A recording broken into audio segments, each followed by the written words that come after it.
the person that was able to win the case for a country like Spain to pursue the case of the violation of Ashraf into its judiciary. An international lawyer, a big fighter for human rights, Dr. Joan Garcés, please, the floor is yours.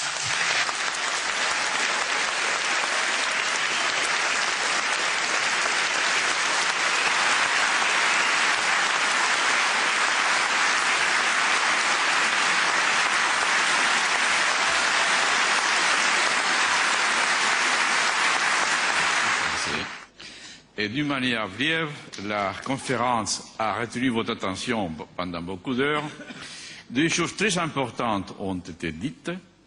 Elles tournent sur l'ordre international et sur la souffrance du peuple iranien et particulièrement des résidents à Ashraf. Et je souhaiterais ajouter à tout ce qui a été dit quelque chose qui me semble intéressant à signaler au département d'État des États-Unis au moment où il doit décider sur le retrait de la liste des organisations terroristes. Et ce qui se vit à Ashraf, et j'essaie de le suivre au jour le jour, c'est une expérience de torture mentale. Puisque nous avons ici des illustres américains, je souhaiterais rappeler que la torture mentale n'est pas moindre, en conséquence, que la torture physique.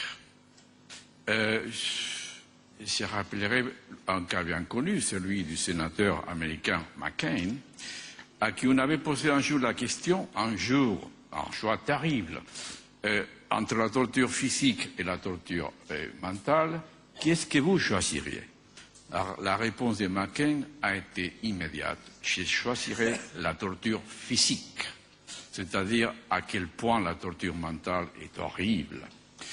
Et ce qu'on essaie de faire à Ashraf, ce qu'on fait, c'est une expérience de destruction de la personnalité, de déstabilisation de la personnalité, qui est le but de la torture.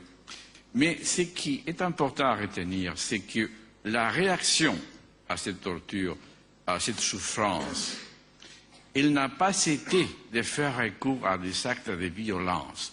Ils subissent une provocation journalière, jour et nuit. N'est-ce pas? Ça serait dans la nature de l'homme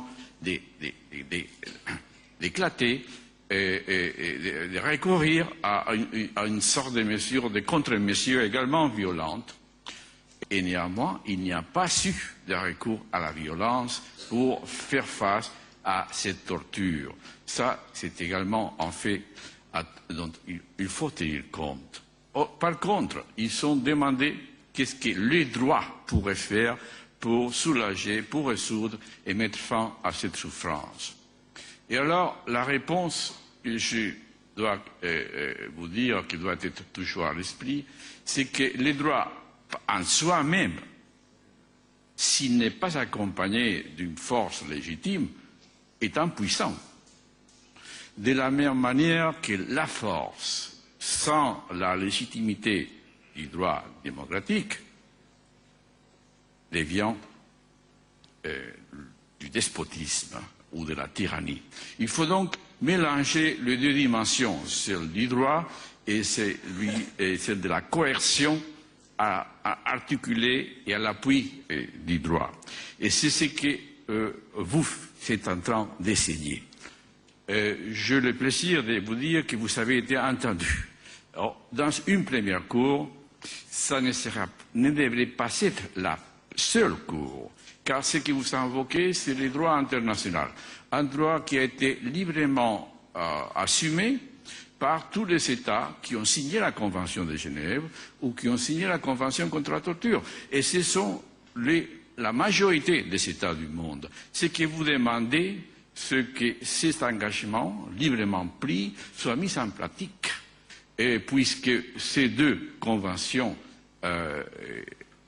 attribuent la juridiction à particulièrement la Convention de Genève la juridiction à tous les États signataires que d'autres cours de justice s'unissent à la Cour espagnole pour exiger le respect de ces engagements et si ce respect n'est pas une réalité, exiger des responsabilités telles que nous avons commencé à faire en Espagne en convoquant en général le lieutenant général de l'armée irakienne qui conduisait l'attaque à Ashraf au mois de juillet dernier.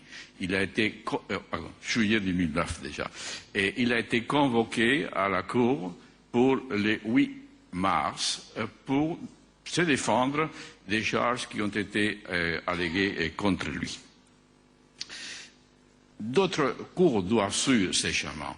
Et nous ne disposons pas d'une cour internationale ayant la possibilité d'agir sur l'Irak. L'Irak n'est pas signataire du traité de Rome et par conséquent, si nous parlons de responsabilité devant une cour de justice pour les violations du droit international très sérieuses qui ont lieu en ce moment à Ashraf, il faut regarder vers les cours nationales. Il n'y en a pas d'autres. Un premier pas a été fait et vous essayerez, et je vous aiderai, et d'autres vous aideront, à ce que d'autres puissent les suivre. Et nous allons offrir à la communauté des droits de l'homme, particulièrement aux institutions qui sont attachées aux Nations Unies, l'opportunité de joindre ceux qui font des rapports, des considérations sur ce qui se passe en Irak, et particulièrement à Ashraf, de les joindre à l'action du droit international. Et nous espérons et nous souhaitons qu'ils suivent les premiers pas et qui ne devrait en aucun cas être le dernier, celui pris en Espagne. La réflexion de M. Rajavi, que je partage tout à fait, que aussi longtemps qu'il y aura un peu de droit et une goutte de sang pour la liberté, le dénouement sera positif.